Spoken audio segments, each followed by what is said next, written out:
So my mother, Kathleen Suzanne Conboy, she died of rat poisoning on March 17th, 2021. On March 9th, 2021, as she was making me and my daughter's breakfast, my mom said to me, she feels like she's being poisoned. Now, at this point in time, her body was extremely purple. And I didn't believe her at the time when she said, I feel like I'm being poisoned.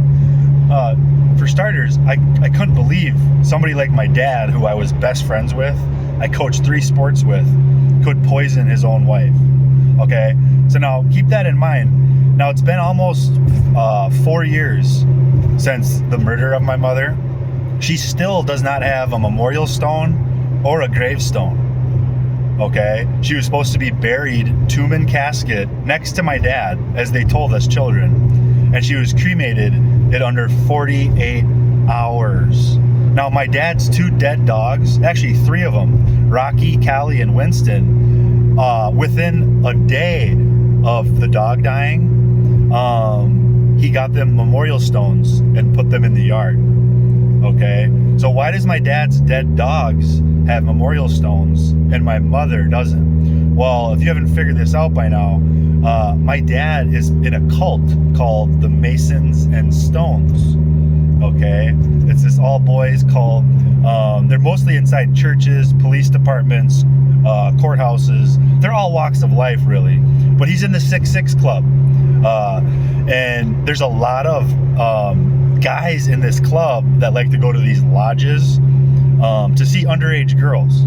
That's what one of the big things about the Masons and Stones. It's like, have you ever seen the movie Fight Club? First rule about Fight Club is you never talk about Fight Club.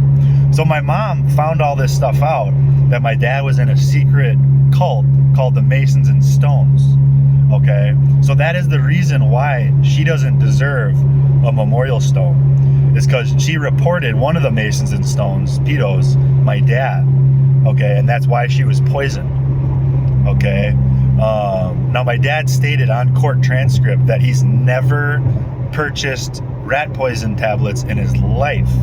Okay, so that's one easy search that authorities could do through his bank to see if he's actually purchased rat poison. Now he said on court record he has never purchased rat poison tablets, which is false. I saw it was a black and yellow box, multiple boxes.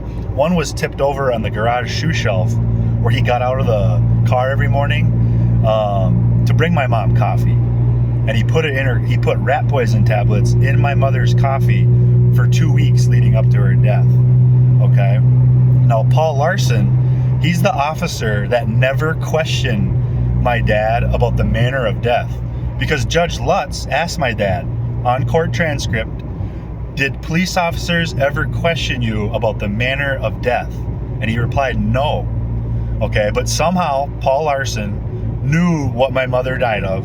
He called Hennepin County, okay, to let Hennepin County Medical Examiner's Office know she would not be needing a medical exam, blood analysis, autopsy, or even a coroner's report.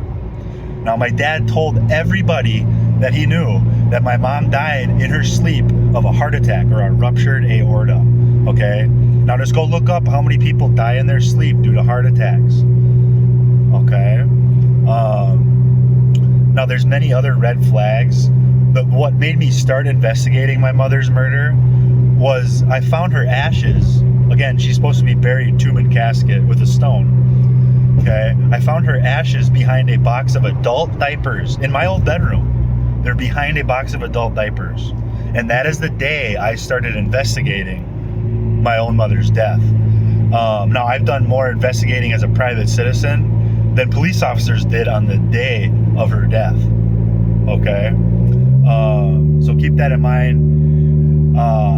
Love you, Mom. Still no memory or memorial stone for you. We're going on almost 4 years now. Now, my dad did say on court record that I would piss on his gravestone, admitting that my mother should have had a gravestone and should have been buried tomb and casket. Because he gets one. He gets a gravestone. But apparently my mother doesn't. Because she did the right thing and turned in her husband, who's in a cult called the Masons and Stones. Love you. Have a great day.